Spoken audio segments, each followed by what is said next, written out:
Assalamualaikum warahmatullahi wabarakatuh. Bertemu lagi di channel Belajar Hukum. Nah, kali ini kita mau bahas tentang fungsi hukum, yaitu antara keadilan, kemanfaatan, dan kepastian. Nah, kenapa kita ambil materi atau coba sharing mengenai hal ini? Karena kita dapati ya seringkali tiga hal ini terlupakan dalam pelaksanaan atau dalam fungsi-fungsi penegakan hukum. Ya, kita akan bahas fungsi keadilan, kemanfaatan, dan kepastian. Tentu dengan nanti kita juga sampaikan beberapa kasus real. Nah, mudah-mudahan apa yang kita sampaikan ini bisa menambah wawasan, bisa menambah insight, dan menambah ilmu bagi siapa saja yang menonton video ini. Nah, sebelum masuk materi, kita disclaimer dulu bahwa video ini hanya untuk tujuan edukasi ya, dan untuk berbagi pengalaman. Video ini bukan nasihat hukum. Kalau Anda butuh nasihat hukum, silakan Anda hubungi lawyer atau LPH Anda. Kemudian yang ketiga, video ini kemungkinan juga sudah out of date jika dimungkinkan adanya perubahan di masa-masa mendatang mengenai konten video ini. Kalau Anda ingin diskusi lebih lanjut, Anda bisa klik tadi url.com belajar hukum. Di situ ada grup WA dari kami. Silakan kalau mau tanya-tanya lebih dalam mengenai hukum di situ ya. Nah, yang pertama kita mau sampaikan bahwa teori tentang hukum itu ya. Jadi hukum itu diciptakan kan pasti ada tujuannya. Nah, tujuan hukum menurut Gustav Rothbard adalah ada tiga. Yang pertama adalah untuk kemanfaatan hukum, untuk kepastian hukum, dan untuk keadilan hukum. Nah, kadang dalam melakukan penegakan hukum, tiga asas ini kadang saling bertolak belakang atau kadang saling meniadakan atau menegasikan ya. Nah, sehingga ketika suatu menghadapi suatu kasus perkara dan di mana ketiga tujuan ini ternyata ujungnya adalah saling menegasikan atau meniadakan, maka harus digunakan asas prioritas ya. Nah, prioritas yang dimaksud di situ adalah prioritas dari tujuan tiga ini. Yang prioritas pertama adalah tentang keadilan ya.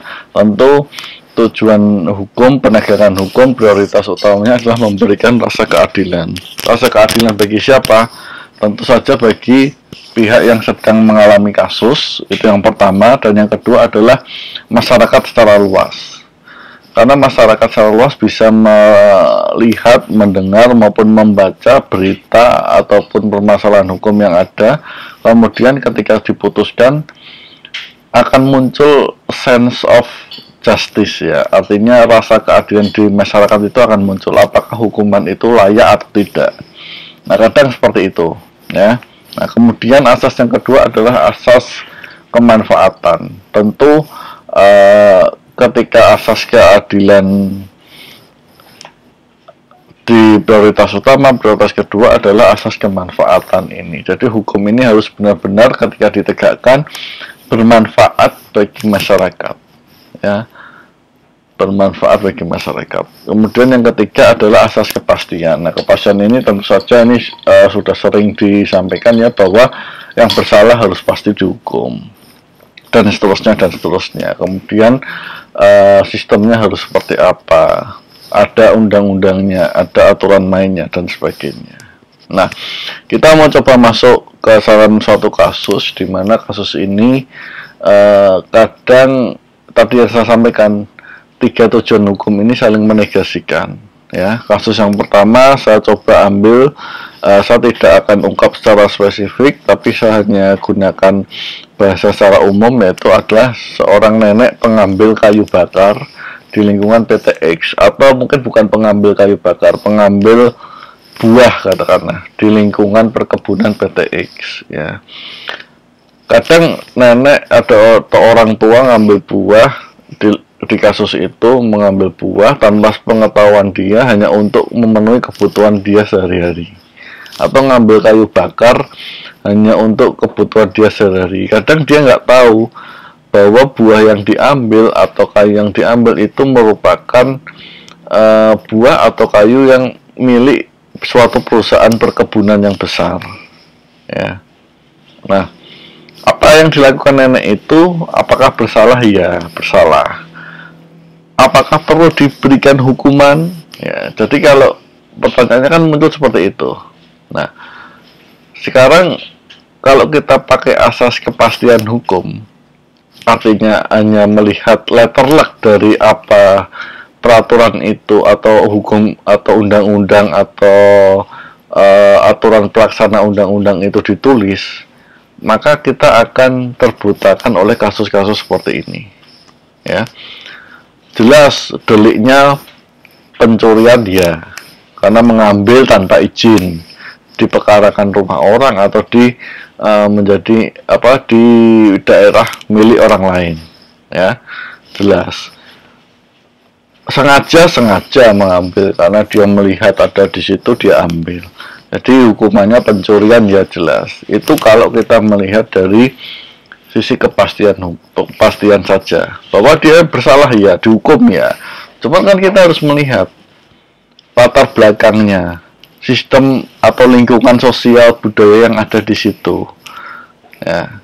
Nah, Anda juga pasti bisa membuat semacam analisa apakah pantas seorang nenek-nenek sudah tua renta, dia nggak tahu apa-apa, cuman mungkin hanya ambil buah untuk menghidupi dirinya sehari-hari, dihukum penjara karena dia nggak tahu buah yang dia ambil itu milik orang lain, padahal dia cuma ngambilnya katakanlah cuma 2 buah atau 3 buah. Nah, disinilah peran asas kemanfaatan, yang lebih tinggi lagi asas keadilan berperan.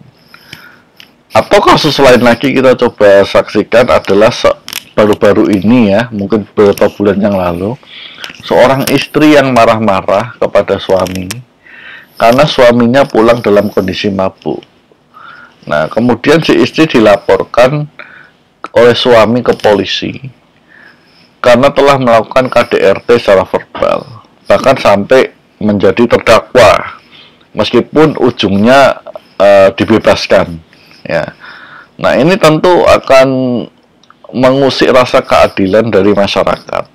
Apa iya seorang suami yang mabuk itu harus disambut dengan baik? Apakah salah kalau istrinya marah karena suaminya pulang mabuk? Kan jadi pertanyaan seperti itu. Dan menjadi hal seperti inilah yang kadang perlu penegakan hukum itu tidak hanya melihat textbook saja, atau tidak hanya melihat pasal-pasal yang muncul, tetapi juga harus memperhatikan latar belakang, kondisi sosial ekonomi, kemudian juga harus memperhatikan filosofi hukum itu sendiri, dan yang paling penting adalah rasa keadilan, ya.